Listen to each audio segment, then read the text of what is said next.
화려한 싱글, 나를 위한 투자, 얽매이지 않는 자유. 어쩌면 우리는 지난 몇 년간 이 달콤한 단어들에 취해 있었는지도 모릅니다. 혼자서도 충분히 행복할 수 있다고, 아니, 오히려 혼자가 더 완벽하다고 믿어왔죠. 그런데 이상하게도 요즘 들어 텅 빈 거실에 앉아 문득 이런 생각이 들지는 않으신가요? 지금의 이 자유가 10년 뒤에도 과연 행복일까? 오늘 우리가 나눌 이야기는 조금 불편할 수도 있습니다. 하지만 반드시 마주해야 할 현실입니다. 비혼이라는 트렌드 뒤에 숨겨져 있던 우리가 미처 계산하지 못했던 관계의 빈자리에 대한 이야기. 비혼이 틀렸다는 것이 아닙니다. 다만 비혼이라는 선택이 시간이 지나며 어떻게 그 무게를 달리하는지 그 심리의 변화를 아주 깊숙이 들여다보려 합니다. 반갑습니다. 연애 코치랩입니다. 최근 몇 년 사이 비혼주의는 마치 하나의 힙한 라이프 스타일처럼 여겨졌습니다. 결혼은 미친 짓이다라는 영화 제목이 유행어처럼 돌던 시절을 지나 이제는 굳이 결혼을 왜 해? 라는 물음이 너무나 자연스러운 시대가 되었죠. 실제로 제게 상담을 요청하시는 분들 중 상당수가 비혼을 선언했거나 혹은 결혼의 필요성을 전혀 느끼지 못한다고 말씀하시곤 했습니다.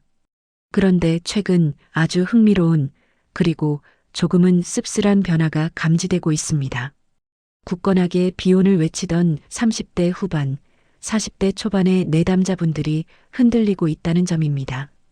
그들이 말하는 비혼의 몰락은 사회적인 제도가 무너졌다는 뜻이 아닙니다. 바로 그들의 마음이 무너져 내리고 있다는 뜻입니다.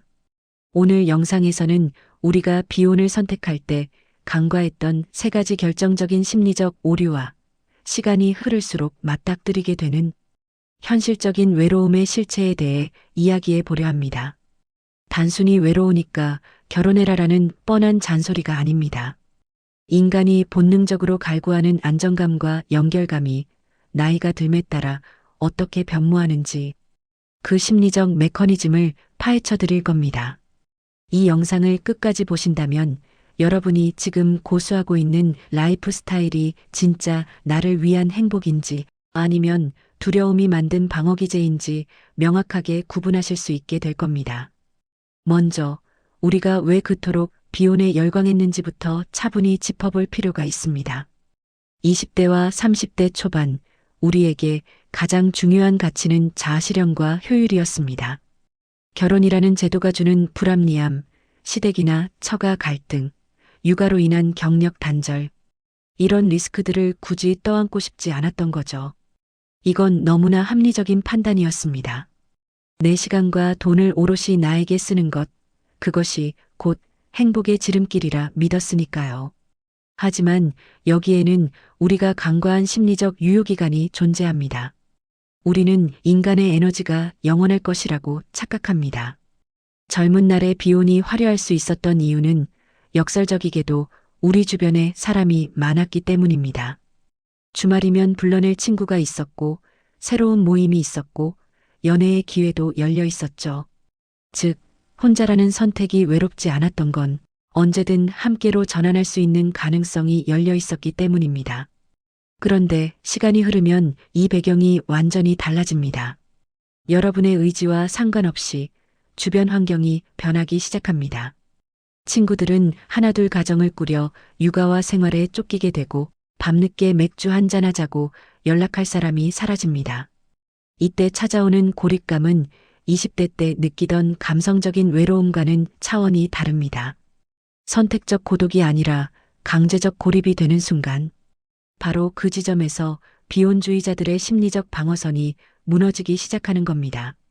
첫 번째로 우리가 깊게 들여다봐야 할 심리적 균열은 바로 공유할 대상의 부재에서 오는 허무함입니다.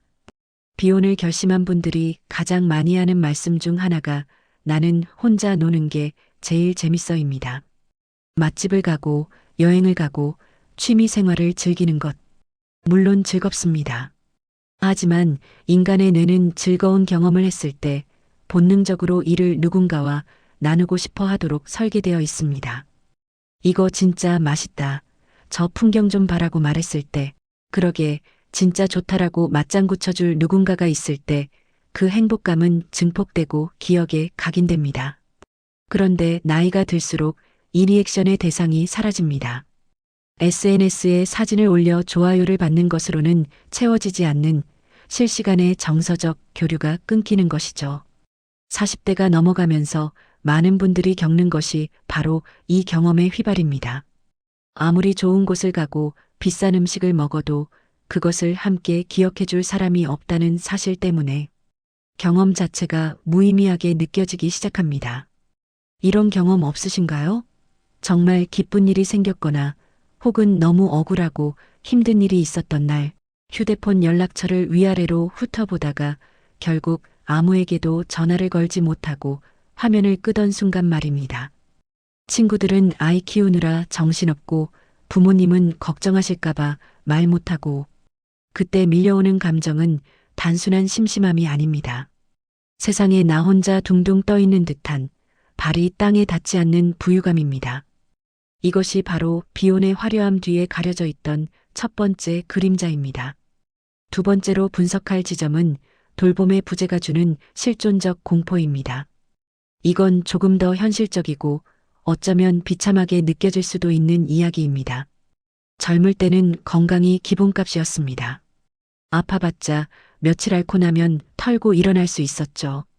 하지만 나이가 들면 몸은 반드시 신호를 보냅니다.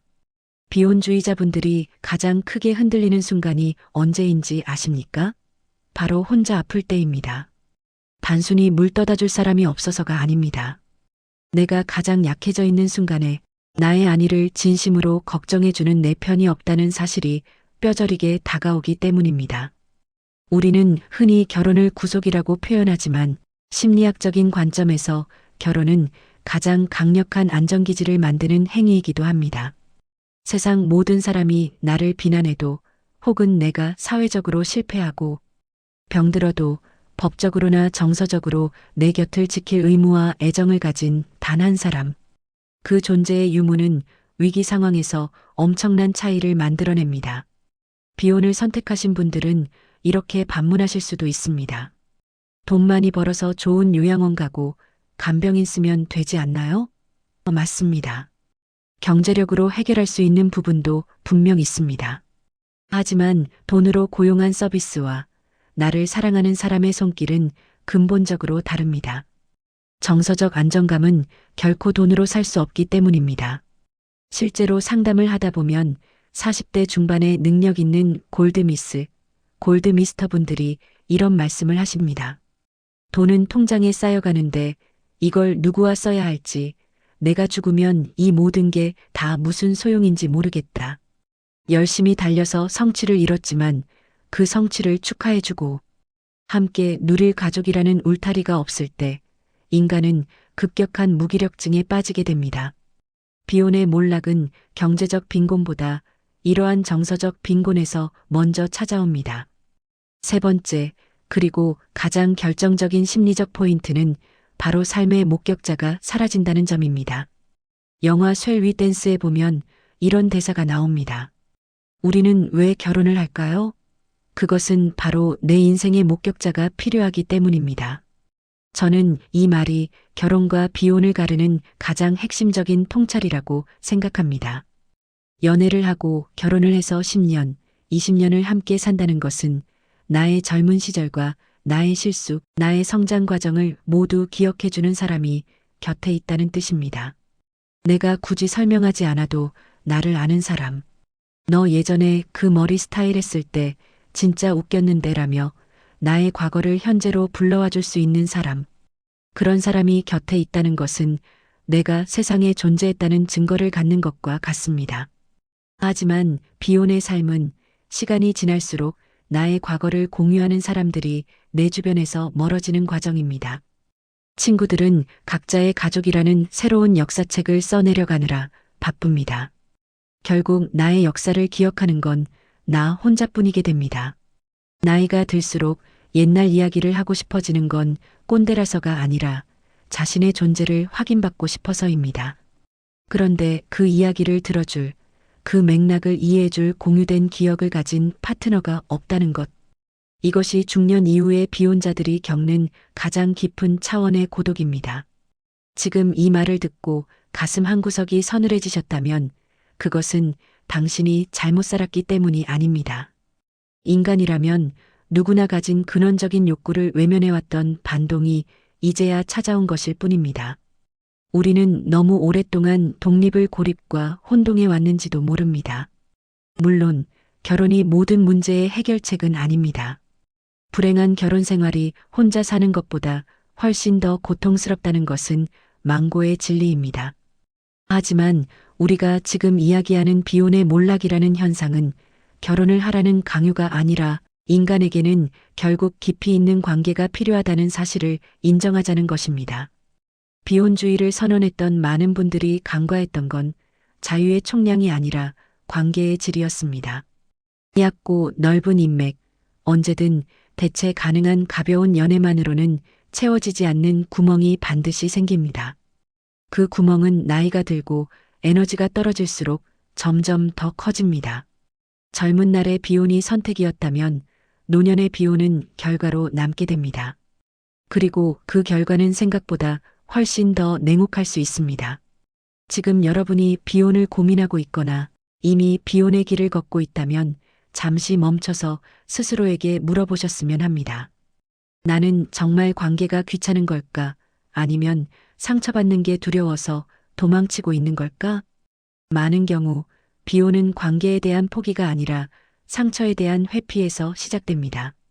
누군가에게 내 인생을 걸고 그 사람에게 맞춰주고 갈등을 해결해 나가는 그 치열한 과정이 두려워서 난 혼자가 편해라는 말로 포장하고 있었던 건 아닐까요? 하지만 역설적이게도 인생의 가장 큰 행복과 안정감은 그 치열한 갈등과 화해 속에서 서로의 밑바닥을 보듬어주는 과정에서 피어납니다. 희생 없는 관계는 없습니다.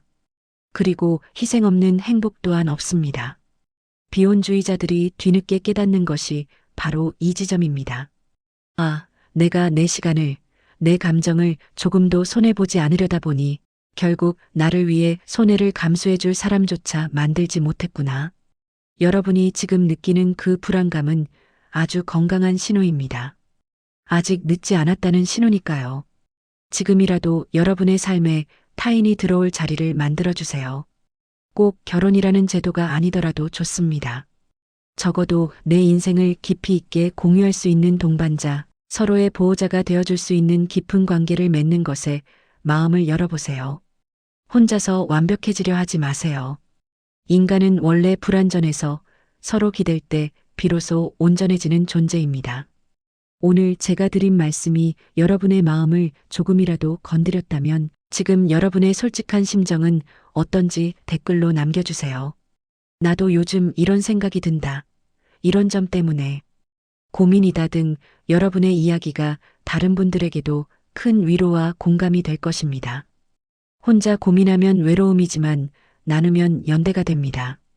앞으로도 저희 연애 코치랩은 여러분의 마음속 깊은 곳에 있는 연애, 심리와 인간관계의 본질을 따뜻하지만 날카롭게 짚어드리겠습니다. 이 영상이 도움이 되셨다면 좋아요를, 다음 이야기가 궁금하시다면 구독을 눌러주세요. 여러분의 구독은 제가 더 좋은 영상을 만드는 가장 큰 힘이 됩니다. 화려한 싱글이라는 환상에서 깨어나 진짜 내 삶을 지탱해줄 단단한 행복을 찾으시길 진심으로 응원합니다. 지금까지 연애 코치랩이었습니다. 감사합니다.